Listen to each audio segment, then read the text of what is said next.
So, after we beamed up Mrs. Owegi at the end of the last video, she stated she wanted to be dropped off in Tahiti for a week or two, and suggested we contact her cousin Ripley to help out with the next video. And now, we are very pleased to present to you Mrs. Owegi's cousin, Ripley. Take it away, Ripley.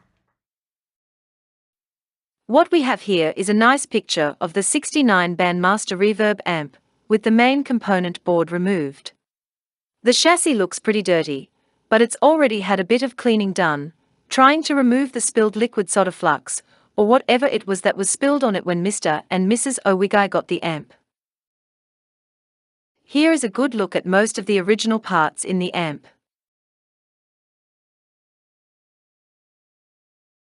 I don't know if you can see it real good, but the tube socket pins were still dirty, even after being cleaned. Which is why Mr. O replaced them all. I imagine some of that spilled gunk got into them. Up next are a few pictures of the original bright slider switches from the amp. The first few are disassembled pictures of the slider switches. Both of the slider switches were intermittent and were replaced with new ones. It's my understanding that Mr. O is thinking about doing a video on how they can sometimes be saved.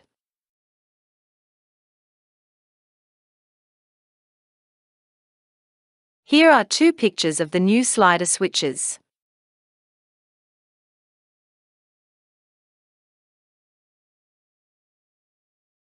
The original potentiometers that tested good were taken apart and thoroughly cleaned. These pictures were taken during the cleaning, so things aren't completely cleaned up yet. Take note of the center contact ring, before and after, using a pencil eraser to clean it up. An eraser can be a good cleaning aid buddy at times.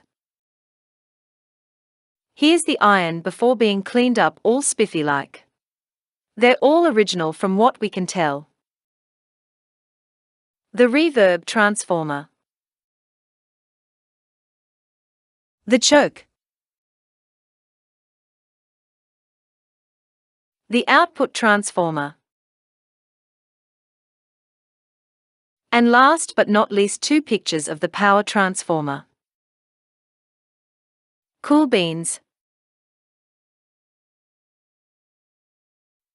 Here's the chassis top after a bit of spit and polish. Still not the prettiest, but better than what it was.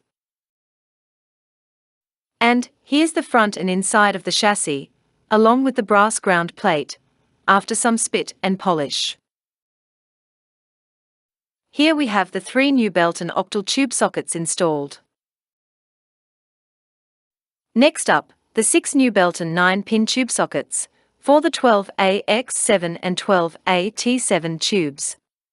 We won't be putting 7025 tubes into the amp at this time. We only have one 7025 in stock at the moment. And here's an inside shot, with all the new tube sockets installed. And here's an outside shot, with all the new tube sockets installed.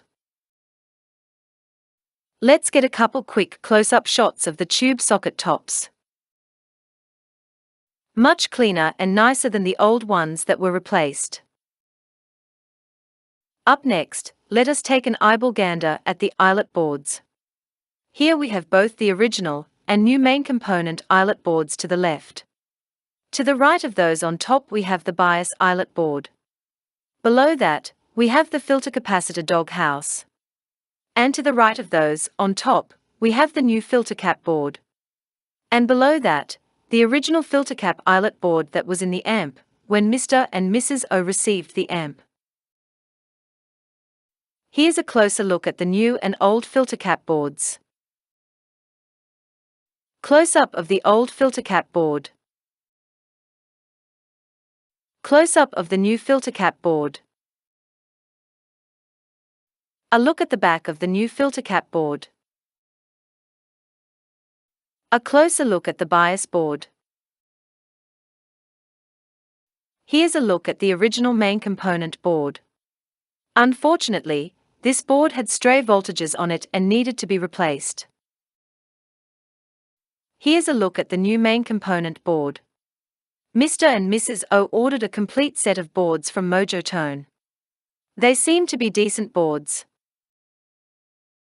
And here's the new Squidopus with all its components mounted and wired up. At the time this picture was taken, Mr. O still needed to do the double, triple check type thing. And last but not least, here's a look at the back of the Squidopus. Same as before, at the time this picture was taken, Mr. O still needed to do the double triple check type thing. Thanks for having me by. It was a pleasure. I enjoyed it. Don't forget to beam me up. Cousin wants me to join her in Tahiti. She's staying for another week.